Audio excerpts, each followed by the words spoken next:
It was goody. Welcome back to the Sideline Story Podcast. I got the lovely Shamaria.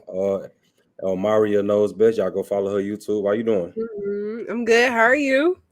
Bless, bless. Good to have you back on the show. I know it's been Glad to be here. but we're gonna try to get some consistency going. So for those who don't know, Maria is a Memphis Grizzlies fan. She passionate Mhm. about her team, and we'll get to some Grizzlies topics. So going into this season, this 2023-2024 NBA season, you know that Ja Morant was going to be out 25 games due to the Yes. suspension. So you guys trade for Marcus Smart. You got Jaren Jackson Jr., Desmond Bain. So give me the season recap as a whole. Season recap. Really, to be honest, just everything that could go wrong for a team went wrong for the Memphis Grizzlies last year. We had the Ja Morant suspension, obviously, at the start of the season, missing 25 games.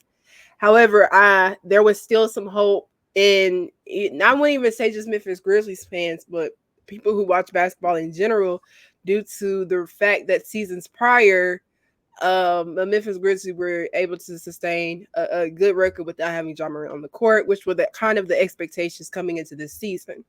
However, we knew of Ja Morant's suspension, but a couple weeks, not even a couple weeks, but say a couple games after the preseason, well, a couple games into preseason, we find out that Steven Adams would also go down with injury. That he's basically been out for since like last the season prior to last season. Because I want to say he missed the playoffs due to this specific injury, his knee, if I'm not mistaken. So not only were we missing our best player, we were missing one of the best rebounding bigs in the league with Steven Adams going down. Which was expected because in that press conference interview, he did speak on his knee issues and how it wasn't really all the way resolved. Um, but he still played preseason games, which surprised me. And then once we got the news, even though it was kind of expected due to the way he was talking, and like I said, the press conference, it was still like a slap in the face. So we started off with one of the worst records ever. We were like legit the worst team in the league in that 25 game span. Um, and that 25 game span also we had like Desmond Bain go down with the injury. We had Marcus Smart go down with the injury. We have Derrick Rose on the team. However, Derrick Rose wasn't a player that you could really rely on because at this point in his career he's injury prone. So he would go down with some injuries. Just a lot of things, like I said, that could go wrong for the Memphis Grizzlies went wrong for us in this season. We saw the return of Ja Morant, and then we saw Ja Morant once again have to leave the game due to injury this time, not because of a situation he was involved in, but due to injury. And so it was just slap in the face repetitively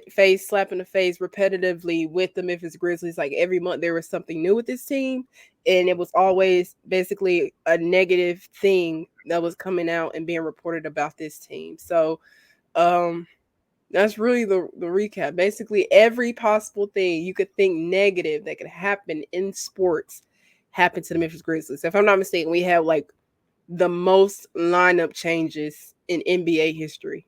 Like it was bad for us. Um, yeah.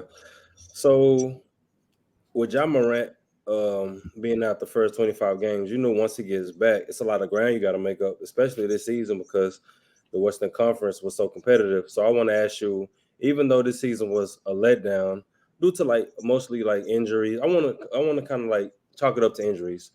Although you did have the 25 game suspension, I want to ask, can anything good come from a disappointing season? And I want you to get into that, but also like another part to that. Can you talk about the emergence of Gigi Jackson?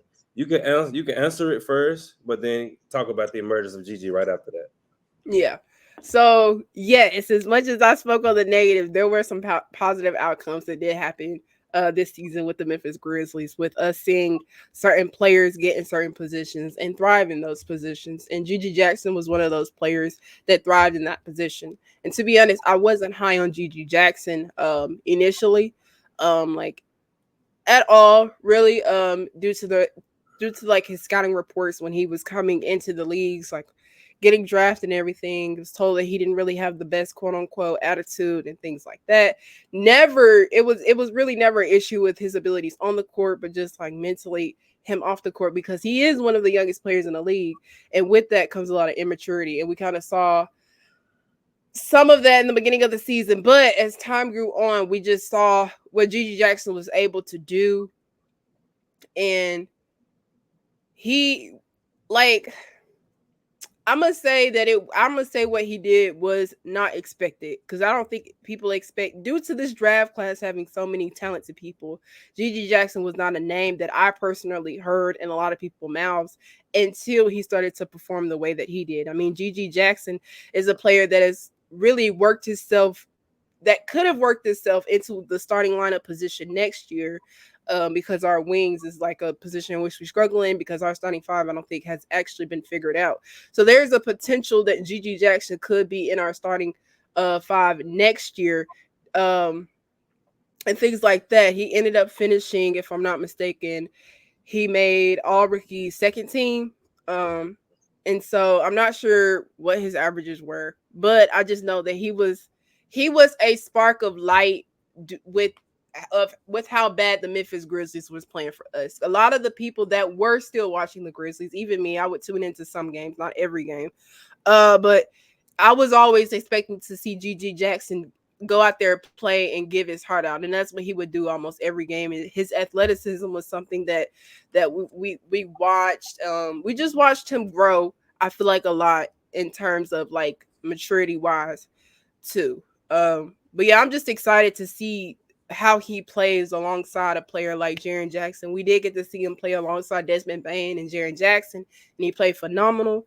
But yeah, I gotta see him play alongside Ja Morant a lot of games, because I want to say they only play like 7 games really together. With the emergence of Gigi Jackson, we saw also a positive outcome from Vince Williams Jr., if I'm not mistaken, either this is his sophomore or his junior year with the Memphis Grizzlies. He was a player that was consistently in the G League, and if he wasn't in the G League, he was with us, and he was coming off to the bench majority of the time. This is crazy, because he was one of our rookies that we rarely ever played. Like, we played David Rowdy, Jacob Laravia, like we played all our other rookies the most. But Vince Williams was given the opportunity in one season, and he basically reached levels. He basically did more than what we were expecting him to. He played better than the other rookies that we were playing, like starting before him. So seeing him thrive and do what he did last season defensively, it was such a relief. Like, once again, if I'm not mistaken, he's like second in like guards having the most presence in terms of like rim protection or something like that. But yeah, his defensive skills is gonna be major for us next year. And once again, this is a player who has also worked his way up into potentially being a star in the starting lineup with us next year. So we just saw the development of certain players. Jaren Jackson having to play the 5 position. And we saw him do well offensively this year, having a bunch of 30-point games, which is kind of expected when your star players out and you're the second best player. Mhm. But yeah, it was we had some positive things happen. Yeah, it's like when you're decimated with injuries. It's like a lot of these are auditions for Taylor Jenkins, kind of like Mm-hmm. filling out the roster going into next season, because y'all know who y'all cornerstones are. Y'all got the 3 cornerstones in Ja Morant, Yep, Jaren Jackson Jr., Desmond Bain. That's already set in stone. It's filling out the ancillary pieces like the Marcus Smart, the Luke Kennards, the Gigi Jacksons, Vince exactly. Williams, Steven Adams, stuff like that. Oh, what I want to talk to you about next is like this year we heard a lot about what, especially in like the deep in the basketball culture, as far as like the savants, not necessarily the casuals. We know who Shea Gilgeous Alexander is, the world got to see who Anthony Edwards is. Um, Guys like Luca, Jason Tatum, Jaylen Brown, Ja Morant got to be at home saying like, "Oh, y'all forgot." You know what I'm saying? Mm-hmm. Because if y'all were healthy, y'all definitely would have been in the race. It's not even. It's without question. Y'all one of the most talented teams in the NBA. So it's lucky. I feel like as a franchise, you're lucky to have your franchise player, and we all love watching Ja Morant play. I think the league is more exciting when he's on the floor. So going into next season, what are your expectations from what I should believe to be a healthy Ja Morant? A healthy Ja Morant, I'm expecting him to obviously go back to being, in my opinion, the top 3 point guard in the league behind Luca and Steph. And it's so weird because it's like the only reason that these players have surpassed Ja is because Ja Morant and like obviously has been off the court.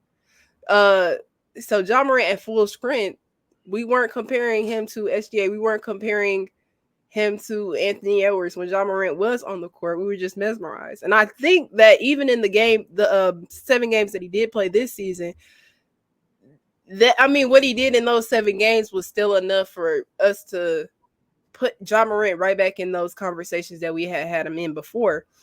So Ja Morant plays more games this season. It's a lot. Like I'm expecting Ja Morant to be right back in MVP conversation.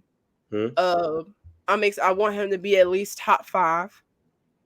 Um, Average around 25, 27 points. His best year, he averaged 27. So I feel like he could get to that 25, 27 points per game. About 8, 9 assists a game, and just basically be the leader that we know Ja Morant can be.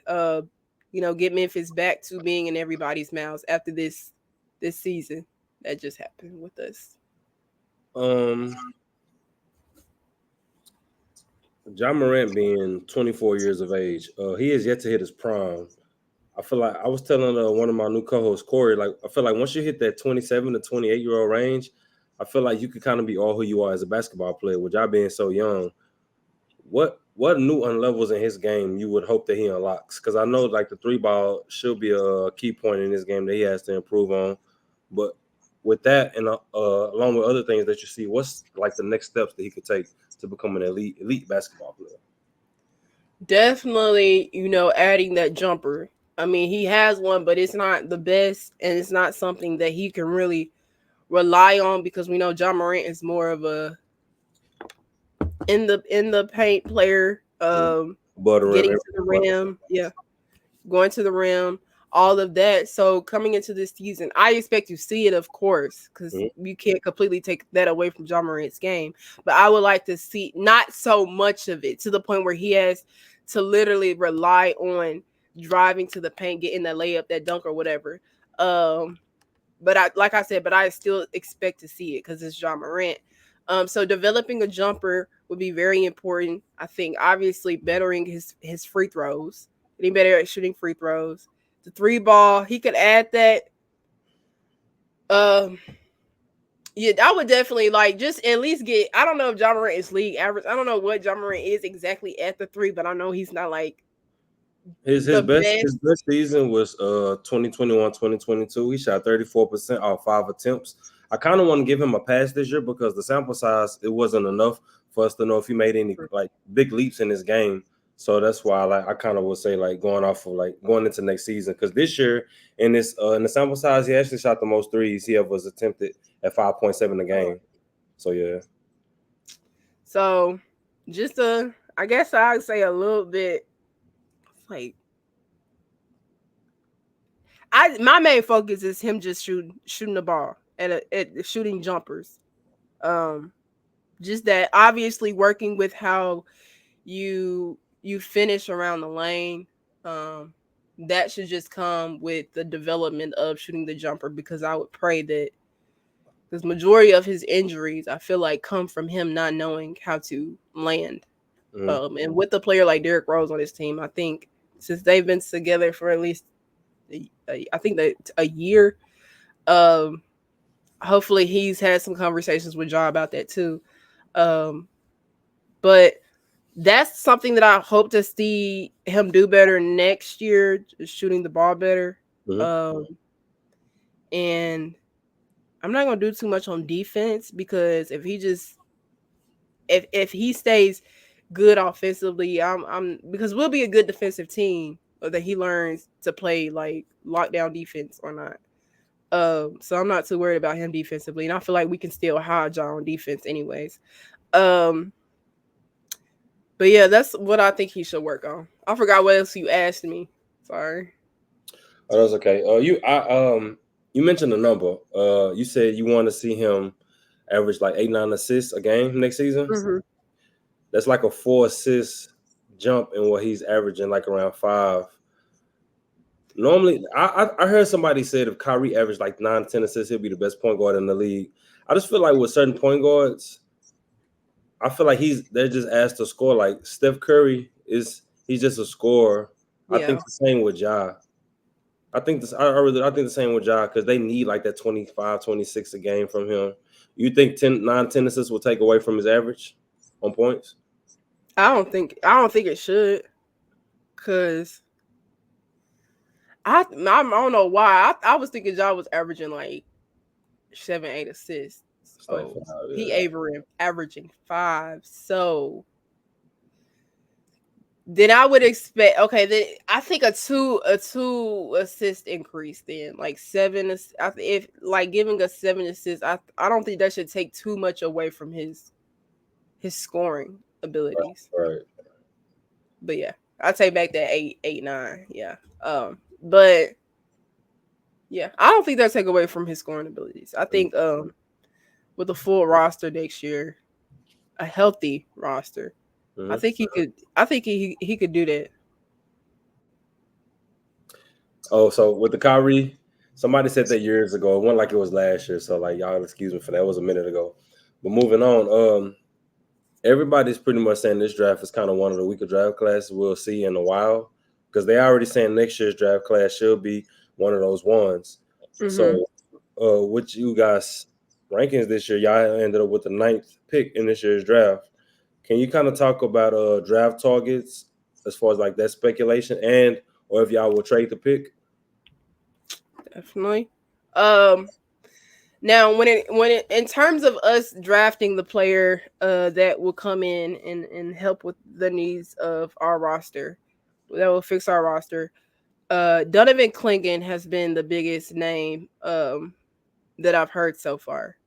I think I want to say he is a big man because we are obviously looking for a big man because we need a 5. He's 7'2", 280. So he's huge, and he can score the ball very well too. But we mainly just need a rebounder and a rim protector, and Donovan Klinger can do both of those. He did it with the Yukon Huskies last season, and they won a chip. But that team was stacked and loaded. So, but anyways, Donovan Clingan has been the name that has been in a lot of Memphis Grizzlies mouths. I've heard Zach Edey, another big dude who plays the center position. He obviously went to Purdue. I don't know exactly his height, but I think he is over 7 foot as well. He's probably over 250 as well because he's a big dude. Um, and he can rebound and be a very good rim protector for the Memphis Grizzlies. But Donovan Clingan has been the biggest name. It's been talked about more than Zach Edey due to the fact that he's more mobile. Like he can move better than and a little quicker than Zach Edey, but they're still both pretty slow dudes. Um, However, I'm not big on us drafting a a, a center, especially one that would be a rookie, because this is a position that we need field and we need like this pick could potentially us getting this person could make us you know championship contending team, playoff contending team, whatever. I think the Memphis Grizzlies, which has been the what I've been hearing the most, will be trading the pick to get a veteran big. So a big that has already been in the league that has more experience than what a rookie could give us. And obviously that's shown us that they can rim protect and be a great rebounder. Mhm. Now I know I said vet, but the biggest name is right now is Nicholas Claxton. Due to his connections with Ja Morant. If I'm not mistaken, they play for the same AAU team and stuff like that. Nicholas Claxton is also young, so I guess that would help. I mean, the Memphis Grizzlies are already kind of a fairly young team, but Nicholas Claxton, he's agile, he be younger, he's a good rebounder, good rim protector in the league, a bit faster than the other person I have in mind. But yeah, Nicholas Claxton's name has been mentioned. Um, don't know exactly who we would trade. Obviously, we would give up our ninth pick, but yeah, I've also been hearing Andre Drummond, which is the person that I like the best. Um, because he legit is one of the best rebounding bigs in the league. Rim protector, experience. The only thing is that he's up in age, and he's slower than Nicholas Claxton. Um, but we really just need you to do one job, and it's literally rebound and defend. Another name that I've heard is Jalen Duren from the Pistons. Really? Yeah, I've been hearing that one. He's undersized, if I'm not mistaken, though. Um, but I've been hearing Jalen Duren. Um, Hmm. somebody did a mock. Somebody did like a little mock thing, and they had like us giving up Aldama. I think it was Zaire in our pick, our 2026 pick in the draft. To get him. But I like that because Jalen Duren does have connections to the city because he played here in college, but I just wanted us to go for sure somebody. Like to me, Andre just pushes me. I'm just like, yeah, let's get Drummond. I don't know why, but I'm like dead focused on us just getting Andre Drummond. I've also heard Isaiah Stewart. I've heard him. He fits the culture. Hmm. Um, Definitely. but yeah. So those are that's the person that we've been talking about drafting, Donovan Clingan, and then those are some of the names that we've been talking about picking up to fill the 5 role that we need. I like Nicholas Claxton, and if the Jalen Duren room was all true, I definitely like him in terms of upside, and I like his double potential He'd be a because threat he's like offensively. every game almost he's all pretty much a lock for a double double. Mm-hmm. I think it seemed like there's a lot of possibilities for y'all. And as far as Donovan Clingan, I was just looking at some mock drafts just now. It seemed like his draft stock has rose a It bit. has, I may have to yeah. trade up to get him.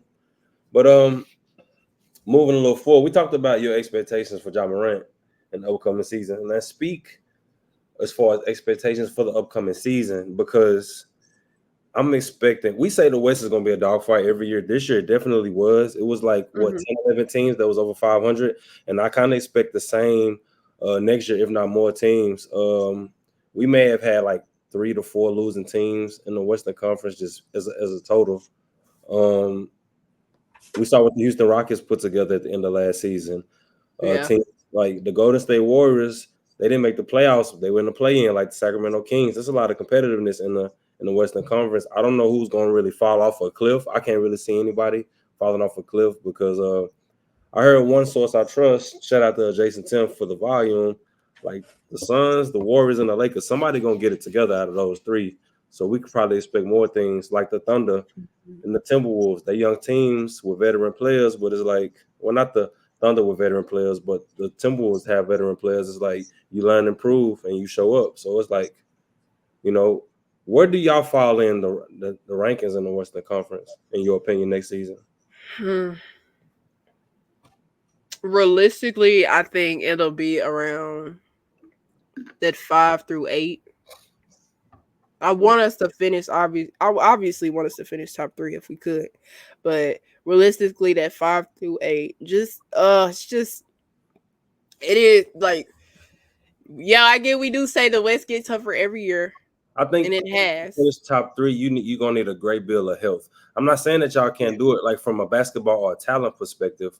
Sometimes you didn't need stuff to go right. The Thunder were like one of the most healthiest teams in the league. I don't know yeah, how many significant injuries they had. I just feel like this is what has to happen, you know? yeah.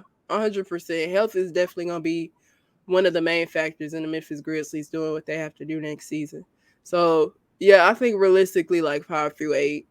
Um, for us, I hope that we can any possibility for us to avoid the plan.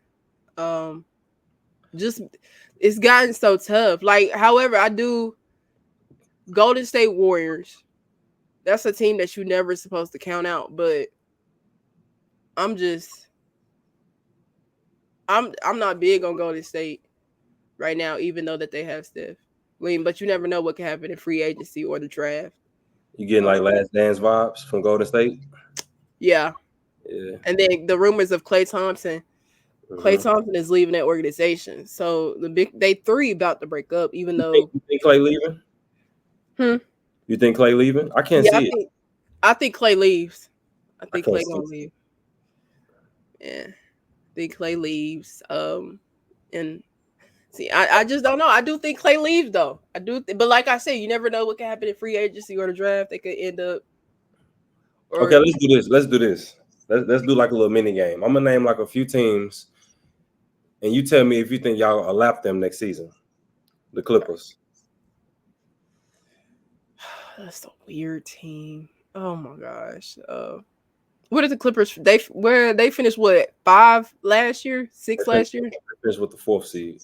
fourth seed. Yeah, because they played. Okay, let's see. Um, I'm gonna say no for right now, with Paul George still over there because I think Paul George might stay. Okay. Timberwolves. Do you lap Minnesota? That's a team I think we could lap. You don't think you could lap the Clippers, but you could lap the Timberwolves. Yeah, if Paul George stays in LA. So this will be year 6, and when I say this is with all due respect, but I'm personally out on the Clippers. This is year 6, and they just can't seem to find the right stretch to be healthy during like the most important parts of the season. For the most part, Kawhi was relatively healthy, and he was playing like the Kawhi Leonard that we know. But it's Mm-hmm. like around the time that the playoffs come, it's like they missing the biggest player on the team. So we've seen this year after year after year. Respectfully, I'm just out. I think y'all could. I actually think y'all could lap the Clippers. Minnesota, I think it'll be a little tougher because now they have a deep postseason run in them now. So it's like, okay, now we've kind of seen what it takes. Y'all I think the what's round 2? Yeah, round 2. That's like the longest y'all ever. Mm-hmm. That's So the yeah, highest. they have a round on y'all, and I feel like I'm not gonna say they may like belittle y'all, but it's kind of like it kind of was one step away from the NBA championship. You know, I think they'll be a little harder to allow, and like with the emergence of Anthony Edwards, I think him and Ja like they'll be battling for a long time. One more team. Um, what's a good team? Hmm. Not Denver. The Mavericks. I'm gonna make it a little controversial. Do you think you could lap my beloved Dallas Mavericks?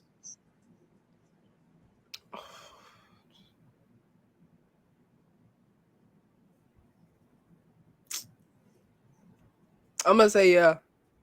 I Mm, think we could. I I think we like could be better than them. Yeah, in a regular season. It's just like Memphis healthy.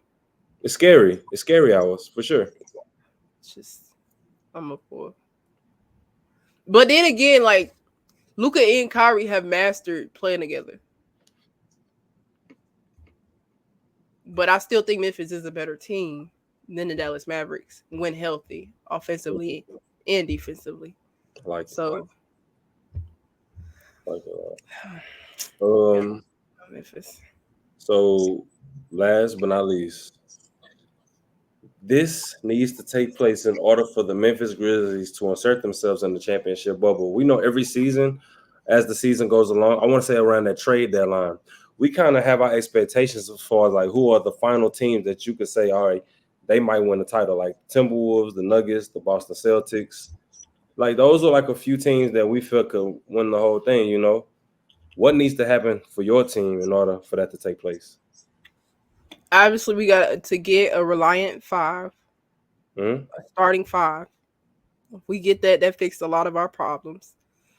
And then I would like literally health. I think that's just really the biggest issue Mm-hmm. with Memphis. We just need to have a season where our star players can at least play over 50 games. 50 games. Give me 50, 60, somewhere in that range of games that y'all can play for a whole season. I'm talking every single. I'm talking Jod, Desmond, and Jaron. Those three need to give me at least 50 to 60 games where they play. Um, yeah, if we figure out a five and we stay healthy, I think that we a threat.